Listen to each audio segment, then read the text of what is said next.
माँ, माँ। अरे क्या माँ माँ कर रहा है? बकरी का बच्चा है क्या? अरे माँ, मजाक छोड़ो। मुझे फाइनली वो मेन चौराहे वाली दुकान मिल गई है। अब देखना, आपका बेटा दुगनी स्पीड से पैसा कमाएगा। ओफो, ये क्या? मेरी ऑनलाइन मेकअप क्लास चल रही है। इतनी जोर से क्यों बोल रहे हो आप दोनों? अरे मेरी धर्म पत्नी जी, मेकअप क्लास बाद में करना। वो चौराहे वाली दुकान मिल गई है हमको। अरे वाह!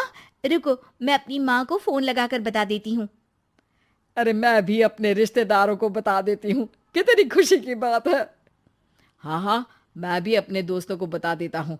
1 हफ्ते बाद रजिस्ट्री है। बस, घर में खुशी का मौका था।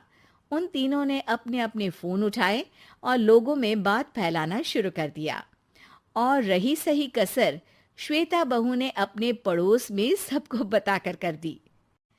अरे वर्मा आंटी, अब हम भी जल्दी कार ले लेंगे। घर का रेनोवेशन होगा और ठाट से रहेंगे हम भी। अरे, ऐसा क्या हुआ? लॉटरी बाटरी लग गई है क्या? अरे, इस बार चौराहे वाली मॉल में हमको भी दुकान मिल गई है। दुकान नंबर 21, जो एकदम चौराहे पर है। अब ग्राहक बढ़ेंगे तो आमदनी भी बढ़ेगी ही ना। अरे वाह, कितनी खुशी की बात है। मैं बहुत खुश हूँ तुम्हें इतना खुश देख के। बाकी एक बात कहूँ, सबको मत बताते फिरना। किसी की नजर लग जाएगी तो खुशी की खबर वापस लौट जाएगी। हैं? ऐसे थोड़ी ना होता है। अब डरा रही हो। अरे सही कह रही हूँ।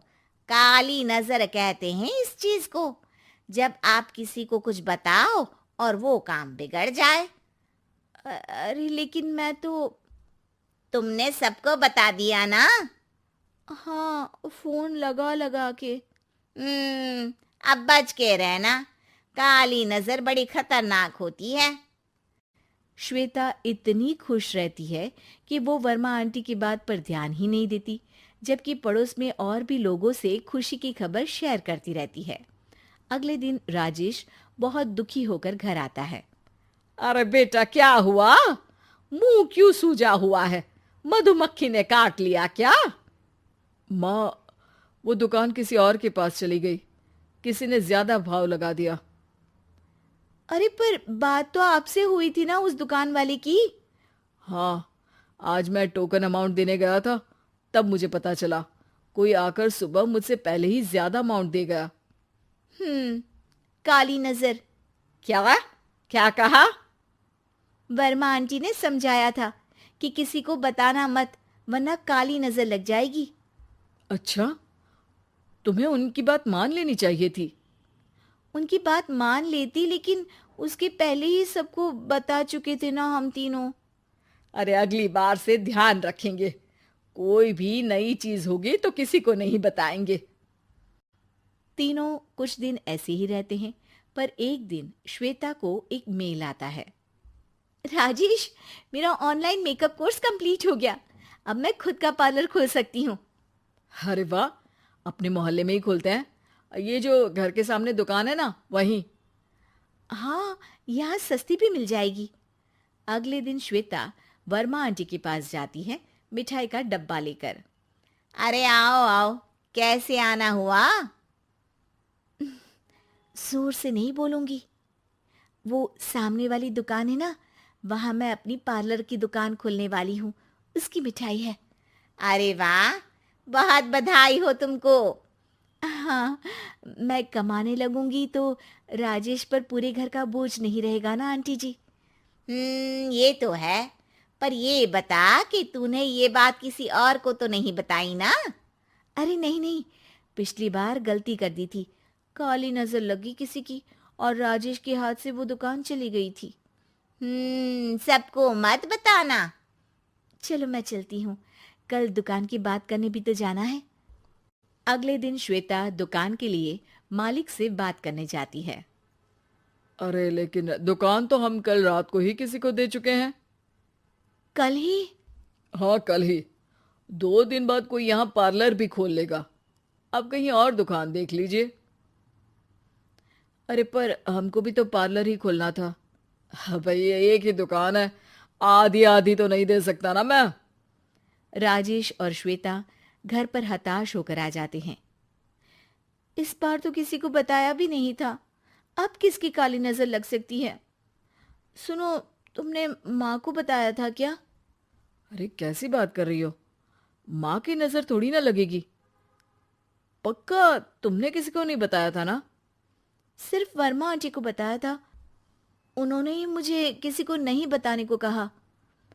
अरे यार, तुम भी सही हो, मेरी माँ को नहीं बताने को कह रही हो, पर वर्मा आंटी को बताना तुम्हें जरूरी लगा। अरे वर्मा आंटी ने ही तो काली नजर के बारे में बताया था ना, वो हमेशा हमारा भला ही तो चाहती हैं। मेरी माँ भी हमारा भला ही चाहती है। अरे पर चिल्ला क्यों रहे हो? बात नहीं कर सकते क्या आराम से? नहीं आता वो आराम से बात करना, और करना भी नहीं चाहता हूं मैं। दुकान जाने का दुख गुस्से में बदल गया था और राजेश और श्वेता में बात बंद हो गई थी। 2 दिन बाद मोहल्ले में पार्लर का इनॉग्रेशन हुआ, जिसमें मोहल्ले के सभी लोगों को बुलाया गया, पर श्वेता, राजेश और माँ नहीं जाते। माँ, अंदर आ जाओ, क्या देख रही हो? अरे नया पार्लर देख रही हूं अपने आंगन से।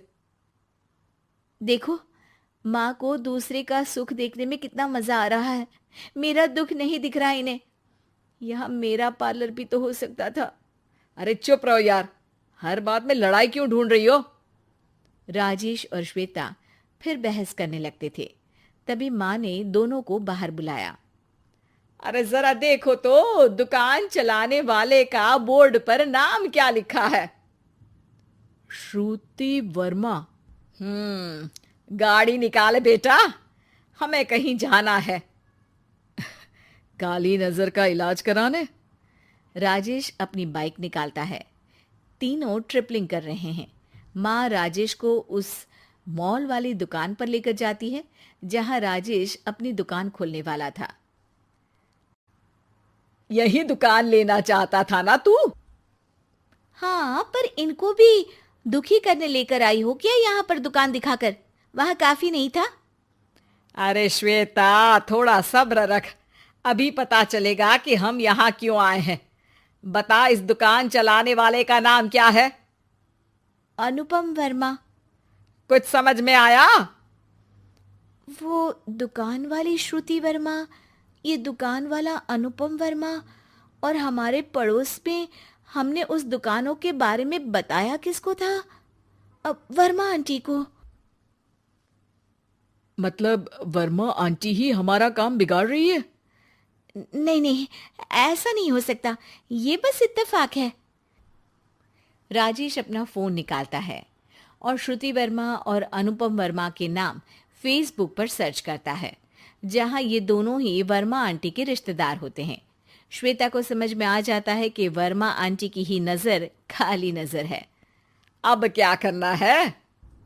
कोई भी खुशी की खबर हो तो काली नजर से बचना है, यानी वर्मा आंटी से बचना है। अरे पर मुझे ये समझ में नहीं आया कि वो हमारे साथ ऐसा क्यों करेंगी। अरे बेटा, एक सीख है, दूर के आदमी को आपकी तरक्की से कम परेशानी होगी, पड़ोसी को ज्यादा। दोनों माँ की बात में हामी भरते हैं और अगला काम चुपचाप करने की कसम खाते हैं, ताकि आगे से वर्मा आंटी कोई काम ना बिगाड़ सके।